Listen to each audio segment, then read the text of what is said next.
अच्छा level achieve किया है जिसमें वो आपके सारे जो दुख दर्द है वो खत्म कर सकता है।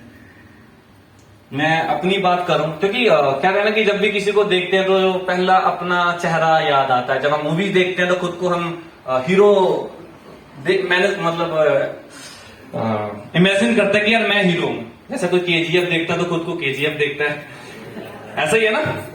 कोई बाहुबली देखेगा तो खुद को बाहुबली समझेगा। तो मैं भी सब हूं।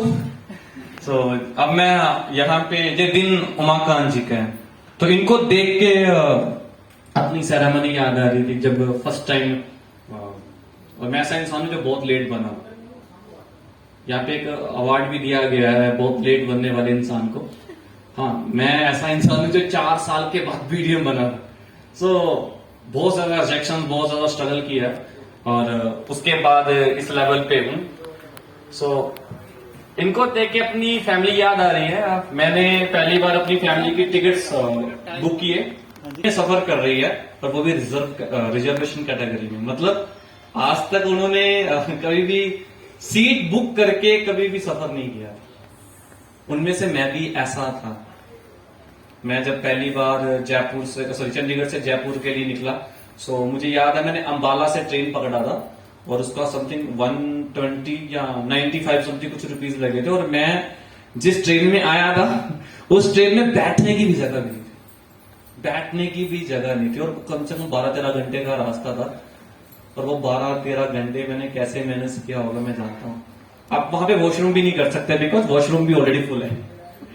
पूरा का पूरा फुल, आपको कोई आने जाने की शॉर्टेज नहीं है। बस हाँ, अगर आपका स्टॉप है तो लोग आपको उतरने देंगे, बस इतना सा था।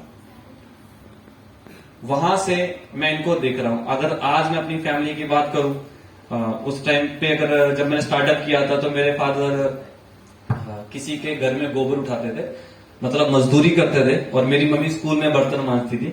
और थैंक यू इस इंडस्ट्री का, थैंक यू ऐसे साथियों का कि जिसकी वजह से कुछ मेहनत किया। और मेहनत के बाद आज मेरे जो फादर है वो गांव के सरपंच है और मम्मी आज घर पे टेंशन फ्री है। सो ये बहुत बड़ा मोमेंट है मेरे लिए। और मैं ऐसा इंसान हूं, मैं अपनी इनकम की बात नहीं करता, लेकिन ऐसा इंसान हूं कि मेरे पूरे गांव में या मेरे पूरे एरिया में मेरी उम्र में इतना पैसा कमाने वाला कोई नहीं। सो बट कहते हैं ना कि सक्सेस पाना नॉर्मल बात है, सक्सेस पे टिके रहना बहुत बड़ी बात है। आप सभी को भी, जिसने भी यहाँ पे रिवार्ड्स हासिल किए हैं, किसी भी इंसान की सेरेमनी है, जो भी आने वाले टाइम पे सेरेमनी करने वाला है, मैं आप लोगों को एक बात बोलना चाहता हूँ कि जब भी हम लोग सक्सेस हासिल करते हैं हमारे साथ घमंड आता है, फ्री में आता है। मैं आप लोगों को भी प्लीज बोलना चाहूंगा, अब आपका बेटा, हम यहाँ पे लाखों की बातें कर रहे हैं तो शायद ये बातें सर से ऊपर जा रही होगी कुछ टाइम पहले, लेकिन अब सब इतने सारे लोग हैं तो ये बातें ट्रस्ट बन गया होगा कि हाँ मेरा बेटा लाख कमा रहा है। लेकिन आपको एक चीज बताना चाहता हूं कि प्लीज इसके लाख पे डिपेंड मत रहना। मुझे पता आप लोग डिपेंड भी नहीं हो, लेकिन फिर भी इससे ज्यादा उम्मीदें मत रखना, क्योंकि इसका टाइम है राइजिंग करने का, उठने का, अपने आप को बनाने का। और अगर इसने अपने आप को बना लिया तो फिर लाखों की बातें होंगी, लाख ही नहीं होगी, फिर वो आपके घर में ही जाएगा। लेकिन क्या होता है कि जब एक इंसान कुछ लेवल अचीव करता है, देन फैमिली को पता चलता है, देन फैमिली साइड से कुछ ऐसी चीजें आती हैं जिस वजह से वो कमाने वाला इंसान अपने आप को बनाने की बजाय उस जगह पे इन्वेस्ट करना स्टार्ट कर देता है, जिससे वो डाउन में जाना स्टार्ट कर देता है। क्योंकि एक्चुअल में सक्सेस वो नहीं थी कि जो मिल गई है, सक्सेस अभी स्टार्टअप होगा, यहां से मेहनत स्टार्टअप होगी। वो अपने आप को कैसे मैनेज करता है, अपने पैसे को कैसे मैनेज करता है, अपने रिलेटिव्स को कैसे मैनेज करता है, अपनी फैमिली को कैसे मैनेज करता है। और ये चीजें हैं जो हमारे लिए कुछ समझने वाली हैं। अब बात करते हैं, हम दुख को छोड़ देते हैं, स्ट्रगल को छोड़ देते हैं, एंजॉयमेंट पे आ जाते हैं। आप लोग भी चाहते होंगे कि हाँ आप लोग बीडीएम का बैच लगाएं और मे बी बीएच का बैच लगाएं। I am right? लगाना चाहते हो ना? लेकिन अगर आप इस लेवल पे आना चाहते हो तो कुछ चीजें हैं, कुछ रूल्स हैं, कुछ रेगुलेशंस हैं जो हमें समझने पड़ेंगे। वो पहला रूल्स है कि हमें कभी भी रुकना नहीं है।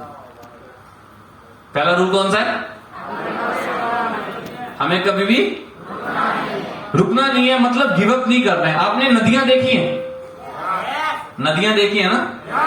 अब कि नदियों के ना स्टार्टिंग पॉइंट पे जाना, जहां पे वो स्टार्टअप होती है, वहां पे ना वो बहुत ज्यादा शोर करती है, बहुत ज्यादा।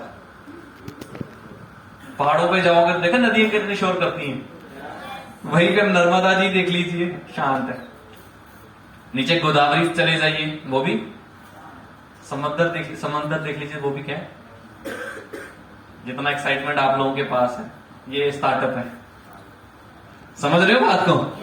ये स्टार्टअप है कि आपके अंदर बहुत ज्यादा एक्साइटमेंट है, तो आप आवाज कर रहे हो। सिन्हा ने एक बात बोली थी कि ये वो बिजनेस नहीं है कि जो रातों रात स्टार बनाया जाए। आई थिंक उमाकांत जी को 2.5 से 3 साल हो गए इस इंडस्ट्री में अंदर, और आज उनकी फैमिली यहां पे आई है। और आप भी कल स्टार नहीं बन जाओगे यार, आपको भी वो वक्त फेस करना पड़ेगा। समझ में आया? जो नदियां स्टार्टिंग पे बहुत उफान पे होती हैं, मतलब उनकी आवाज बहुत होती है, लेकिन धीरे धीरे धीरे वो ऐसा टाइम भी आता है कि वो नदियां खत्म हो जाती हैं। होती है ना कुछ नदियां, होती है ना, लेकिन कुछ नदियां ऐसी होती हैं जो धीरे धीरे ही सही लेकिन चलती जाती। कुछ टाइम लगता है, महीने लगते हैं, साल लगते हैं। एक टाइम ऐसा आता है कि वो पानी जो स्टार्टअप से हुआ था वो समंदर में जाके विलीन हो जाता है, देन वो समंदर बन जाती है। तो जर्नी ऐसे ही है, पता नहीं। आपका काम है सिर्फ चलना। बीएच कब बन जाओगे, एमपीएच कब बन जाओगे, वो वक्त बताएगा। सिर्फ चलिए, मेहनत करिए, ठीक है? अच्छा, आप एक ऐसे इंसान से मिलना चाहते हो जो आपकी जिंदगी बदल दे? देखना चाहते हो? मिलना चाहते हो रियलिटी में? तो अपने घर जाना और आईना देखना।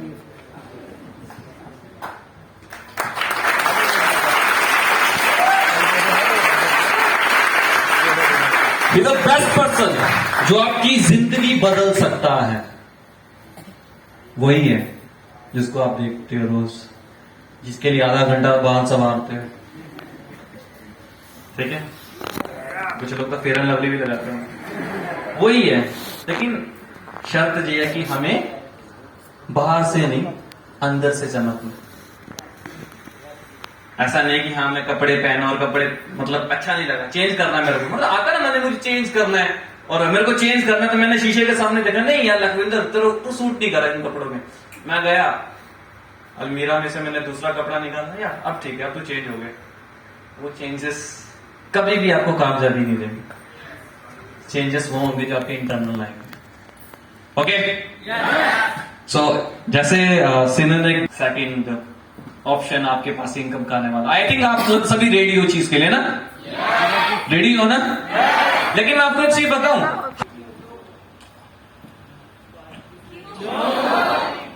एकजुटता है ना आपके पास, यूनिटी, एक साथ पूछिए। क्योंकि वो अडानी का है, अंबानी का है या फिर किसी और का है, लेकिन जो 1 जनवरी को या 2 जनवरी को लॉन्च होने वाला है वो सिर्फ और सिर्फ आपका है।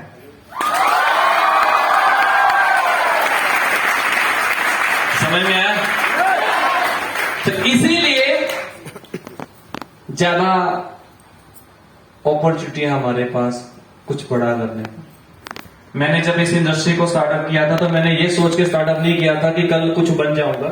जब पहले मैंने जब जीरो पे था स्टार्टअप किया था तो मेरे मन में एक सवाल था कि लखविंदर तो अपनी स्टडी को क्विट कर रहा है और तुम्हारे घर में कुछ ज्यादा से ज्यादा कमाता तो 7,000 8,000, इससे ज्यादा कोई कमाने वाला नहीं है। अगर तू यहां पे फेल हो गया तो, पहला सवाल खुद से था कि अगर तू यहां पे फेल हो गया तो क्या होगा?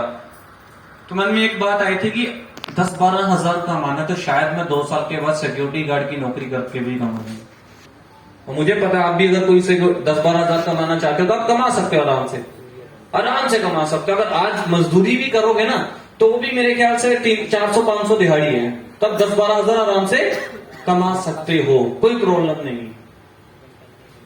लेकिन मन में दूसरा सवाल ये था कि अगर कामयाब हुआ तो फिर तू अकेला बीडीएम नहीं बनेगा, तुम्हारे साथ बीडीएम बनेगा तुम्हारे पापा, तुम्हारी मम्मी, तुम्हारी पूरी फैमिली। और आज उमाकांत जी अकेले बीडीएम नहीं बन रहे, उनकी पूरी फैमिली उस लेवल को अचीव कर रही है, क्योंकि लाख उनके घर में जाने वाला है।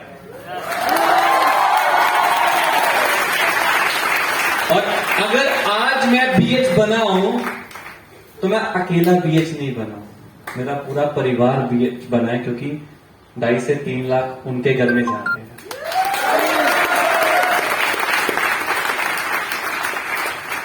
तो ये चीजें हैं जो हमें बहुत स्कूलों में आप जानते हैं कि पुराने को निकाल देते हैं और नए को रख लेते हैं, और ये इस स्थिति का सामना करते करते मैं जो है फिर जबलपुर में आया। जबलपुर में मैंने जो है कैलाश गुप्ता जी की जो कंपनी है, कैलाश गुप्ता जी कंपनी, टाटा कंपनी, जिसको सेपको कंपनी भी कहते हैं, उसमें एक ऑफिसर पोस्ट पे भी रहा 15 साल करीबन, और वहां से मुझे 15,000 रुपए मिलता था।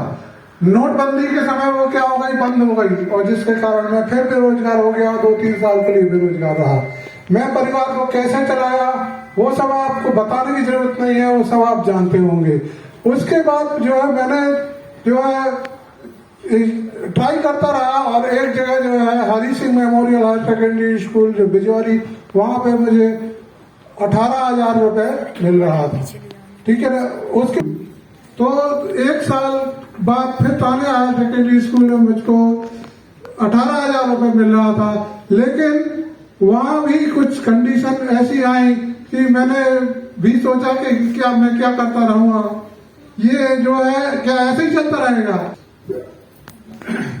अपलाइन है, साथी सीनियर जी का मुझे फोन गया और उन्होंने मुझे बुलाया और बताया कि आप जो है कम से कम यहाँ ज्यादा नहीं 10-12 हजार आप कमा सकते हो। तो मैंने कहा ठीक है, मुझे 8,000 भी मिलेगा तो चलेगा, क्यों, क्योंकि अभी मैं बेरोजगार था, ठीक है ना।